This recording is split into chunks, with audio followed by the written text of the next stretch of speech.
Hello guys, in today's video I will be showing you how to fix Pinterest crashing problem.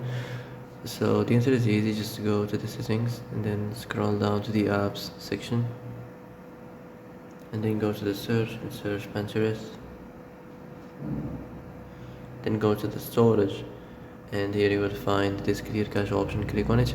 Now you can go check it if it worked, and if it didn't you can try to restart your phone or turn the Wi-Fi off and on, or the Bluetooth or the airplane mode. Also you can try to clear data, but be careful. If you clear data, all this application's data will be deleted. This includes all files, the settings, the accounts, the databases, etc. So be careful if you want to clear your data.